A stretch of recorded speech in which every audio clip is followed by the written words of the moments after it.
One of my favorite subjects of rant is the monetization in video game, and I've been talking a lot about this in the past, and today we shall do it again. Hello everyone, I'm Elloa the Rantosaurus. Let's dive deep into the monetization in video game. It's a subject that interests us all. We are all concerned.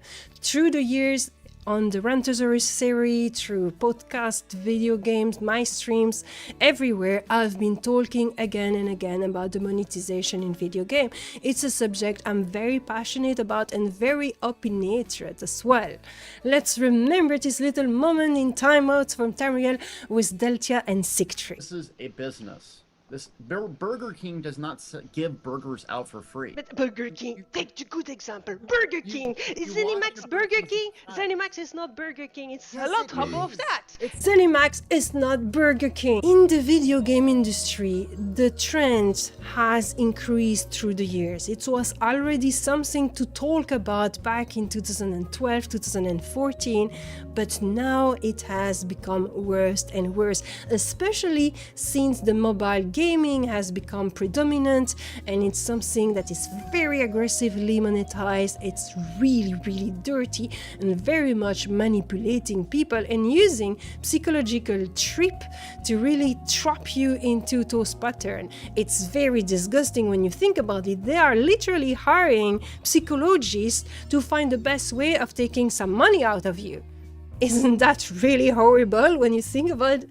Like, it's dangerous to buy those video games. So let's take a look at the situation right now, how it happened. So most of game will always propose a cash shop, and a lot of games are relatively fair. By fair I mean they're proposing some convenience item, which is something I'm very against, but whatever, and then some cosmetic item. But some video games are managing to make it relatively fairly.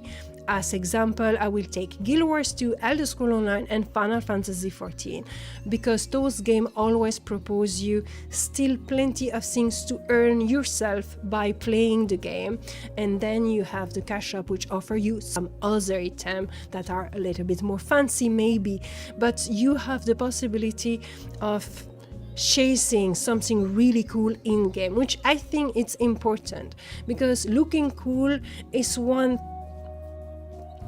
important aspect of a video game. Some gamers don't care, they just want to be efficient, but some other gamer, and there's plenty of them, they want to look cool. They want to have a badass sword or a super good looking armor, and it doesn't have to be a sparkly dress with rainbows. It can be just a good looking armor that looks super badass, and it feels better when you earn it in game than when you buy it for 20 euro into the cash shop. Now, I am very aware that video game cost a lot of money to be produced, much more money than I think the public realize, and I do believe that just the sales of the game and a possible monthly subscription are not enough to really make the game profitable, which is why the monetization of a cash shop is much more efficient. When it is just cosmetic item, I think it's alright. It's alright-ish, as long as you have some stuff to earn in game.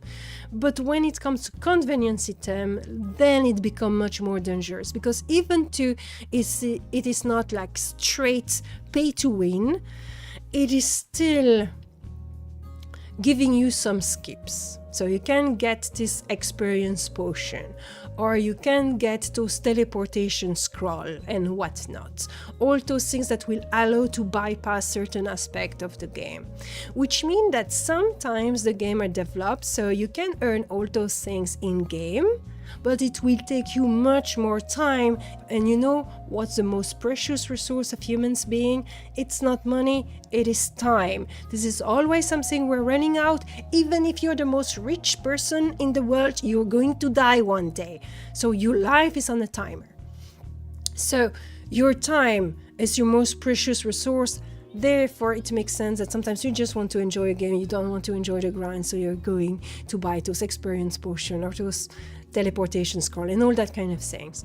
But when it's really becoming a little bit manipulative is when the game is developed intendly to be slow paced and you have to purchase those skip. I find it very sad that the industry has come to that, because I was saying that A video game costs a lot of money and require probably more support than just a sale and a monthly sub. But there should be other way of doing it in a more ethical way.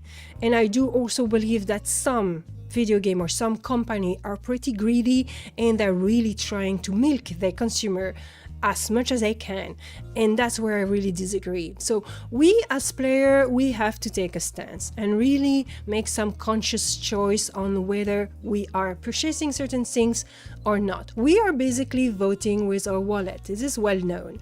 So if we disagree with those type of practice, if we find them dirty, if we find that we are going in a slippery slope, it's a while now that we're slipping that slope, but it's getting worse and worse and worse. It is time to react and to show to the industry we prefer fair practice. We prefer an ethical game. We prefer an ethical company that is respecting the players and not trying to abuse them with all kind of manipulation. I think this is very important, and that each of us as individual, we can make that choice. There's so much more I could say, but we were going to stop here. It has been a rant long enough already. Thank you so very much for watching my TED Talk. Leave a comment below. Tell me what you think about it. Tell me what are the kind of game that you are supporting. And thank you very much. Give a like, give a subscribe if you have not done already. And I will see you next time. Bye everyone.